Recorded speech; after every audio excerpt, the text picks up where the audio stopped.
હાલો friend, જય માતાજી મિત્રો. નવો વ્લોગ વિડીયોમાં તમારા બધાનું ભાવેશ ગોયલ હાર્દિક સ્વાગત કરું છું. અને અત્યારે વાગ્યા છે કેટલા તમને બતાવું ઘડિયાળમાં. તો અત્યારે વાગ્યા છે 4:07 થઈ ગઈ છે. અને ભાઈ ટાઇટનના થંબનેલ જોઈને તમને ખબર તો પડી ગઈ હશે. અને અમારે પરિક્રમામાં જવાનું છે. તો ના ભાઈ ના, પરિક્રમામાં નથી જવાનું. જાણવા માટે કન્ટિન્યુ વિડીયોમાં બન્યા રહ્યો. જવાનું છે જુનાગઢ જ, તે પણ શું કામ જવાનું છે અને પરિક્રમા છે નહીં તો છતાં જુનાગઢ જવાનું કારણ શું છે, તો કન્ટિન્યુ વિડીયોમાં બન્યા રહ્યો. બધી સંપૂર્ણ જાણકારી તમને મળશે.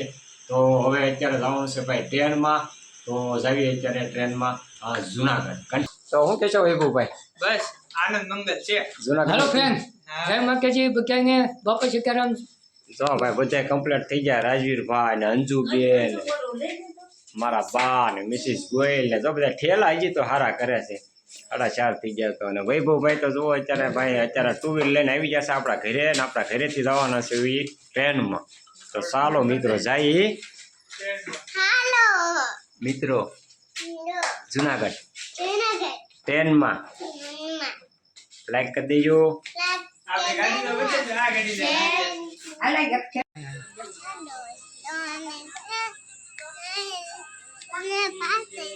તો ફાઇનલી મિત્રો અમે અત્યારે છે ને રિક્ષામાં બેસીને આવી ગયો છું ભાવનગર પરા સ્ટેશન. તો પરા સ્ટેશનમાં અત્યારે ટ્રાફિક છે ભાઈ જુનાગઢ જવાનું. તો જઈએ અત્યારે જુનાગઢ. અમારા રાજેશભાઈ જો અત્યારે આટા મારી રહ્યા છે પ્લેટફોર્મ ઉપર. અને વૈભવભાઈ શું કહેશો? અત્યારે ટ્રાફિક તો પરિક્રમા રદ થઈ ગયું એટલે ટ્રાફિક તો કાંઈ છે નહીં, તો શું કહેવું? કાંઈ નહીં, સારું છે, ટ્રાફિક નથી. હા, નકર પછી બેસવાની જગ્યા ન મળે કા. તો ભાઈ આ ટ્રેન અત્યારે પડી છે ને આ ટ્રેન દર શુક્રવારે અયોધ્યા જાય છે. આપણે અયોધ્યા જવું ને વૈભવભાઈ? હા, અમારે તો જવાનું છે. બુકિંગ છે આખો ડબ્બો. બુકિંગ છે?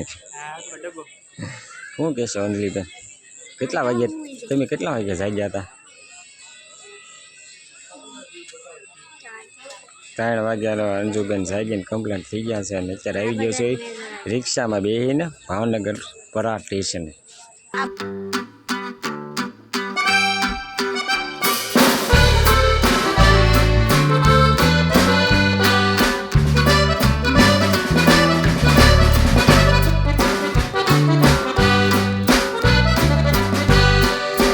તમે જોઈ શકો છો કે અમે જુનાગઢના રેલવે સ્ટેશને પહોંચ્યા છીએ. અને તમે જુઓ કે પરિક્રમા બંધ છે છતાં પણ એટલું બધું ટ્રાફિક છે. ઘણું બધું ટ્રાફિક છે અત્યારે. પરિક્રમા તો રદ થયેલી છે પણ ઘણતોય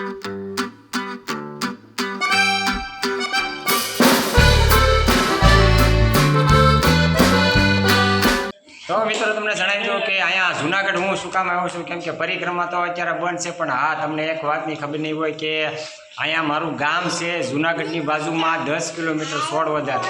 અને મારા કાકાએ બનાવ્યા છે નવા મકાન. તો એને વાસ્તુ પૂજા ને એવું સરસ મજાનું આયોજન કરેલું છે. પહેલાં તો તમને મકાન બનાવી દઉં પછી તમને જણાવું. તો ભાઈ આ રીતના ભાઈ મકાન બનાવ્યા છે. અને આ મારા કાકા રહે છે જુનાગઢની બાજુનું 16 ગામ. તો આ મકાન બનાવ્યા છે અને આનું વાસ્તુ પૂજન છે આવતીકાલે. તો એટલા માટે અમે આવ્યા છીએ. અને મારી સાથે અમારા ભાણિયાભાઈ છે. અને આ મારા કાકાનો દીકરો અત્યારે કાંઈક કામ કરી રહ્યો છે.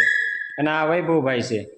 તો ભાઈ જુનાગઢ આવવાનું મેન કારણ એ જ છે. સવારે અમારે ટ્રેન નીકળી હતી. સવારમાં 5:05 ટ્રેન ઉપડી હતી. તમને ખબર છે, આગળ તમને જણાવ્યું એમ કે 5:05 ટ્રેન ઉપડી હતી. અને અમે જાગ્યા હતા 3 વાગે. અને પછી ટ્રેનમાંથી આવ્યા જુનાગઢથી આવ્યા અહીંયા 16 ગામ છે અમારું રિક્ષામાં. તો રિક્ષામાં આપણે કાંઈ શૂટ કર્યું નથી.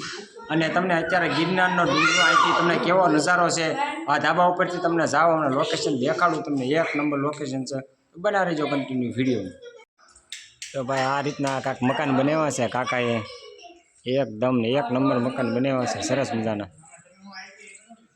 તો મિત્રો અહીંથી આ મારા ગામથી અત્યારે છે ને મૂળ ગામ મારું છે જુનાગઢની બાજુનું 16 અને જો અહીંથી લોકેશન જો ગિરનાર, ગરવો ગિરનાર જો અહીંથી દેખાય તમને.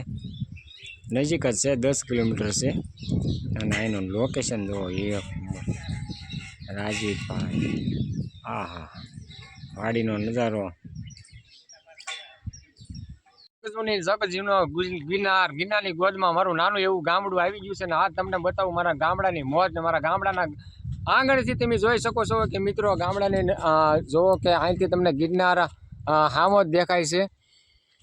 અને મારી સાથે અત્યારે હું આવ્યો છું નદી, અને નદી આવ્યો તો મારા ભાણિયાભાઈ મારી સાથે છે. આ ભાણાને તો તમે ઓળખો છો, અને આ મારા કાકાનો દીકરો છે, અને એ રહે છે ભાઈ સોડવદર, અને આ મારા ફઈનો દીકરો છે. અને અમે બધા આવ્યા છીએ હાલ અત્યારે નદીનો નજારો જોવા માટે. તો જાવી નદી બાજુ, અને આમ જોવો તમને અહીંથી ગિરનારના રે દર્શન કરાવવું ભાઈ. અહીં તો ભાઈ હાવજ પણ અહીંયા જોવા મળે છે, એમ કહે છે મારો કાકાનો દીકરો, એમ કહે છે કે રાતે 10 વાગ્યા પછી અહીંયા હાવજ આવે છે. મિત્રો તમે જોઈ શકો છો કે મારા ગામની નદી અત્યારે જોવો ભાઈ, વરસાદ એટલો અહીંયા પડ્યો છે ને જુનાગઢ જિલ્લામાં. તો જો અત્યારે પુલ ઉપરથી પાણી જાય છે, અને ખૂબ સરસ નજારો છે, એક નંબર લોકેશન છે. તમે જુઓ આ મોજ તો તમને આવી બધી ગામડામાં જ જોવા મળશે.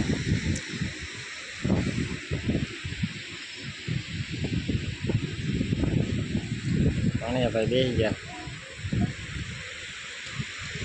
તો મિત્રો મારું મૂળ ગામ પણ અત્યારે છે ને જુનાગઢની બાજુમાં 10 કિલોમીટર આવેલું સોડવદર ગામ છે. મૂળ ગામ મારું કુટુંબ બધું છે ને જુનાગઢ જિલ્લામાં જ તે રહે છે. અને આજે હું આવ્યો છું મારા કાકાના ઘરે, મકાન બનાવ્યા છે મસ્તીના, તો વાસ્તુ પૂજન છે એટલા માટે અમે આવ્યા છીએ. આમ ડમરાળા પણ મારું ગામ છે. ડમરાળા અમે 35 વર્ષ અમે ડમરાળા રહ્યા, અને અમારું કુટુંબ જ્યાં પણ ગામમાં રહેતું હોય ને તો કે આ સોડવદર ગામ છે, જુનાગઢ જિલ્લાનું સોડવદર ગામ. પરિક્રમા તો અત્યારે બંધ છે, નકર પરિક્રમામાં પણ જાત. તો અત્યારે હું આવ્યો છું અમારા ગામની નદીના તમને નજારો દેખાડું, એક નંબર લોકેશન છે. જોવો તમે.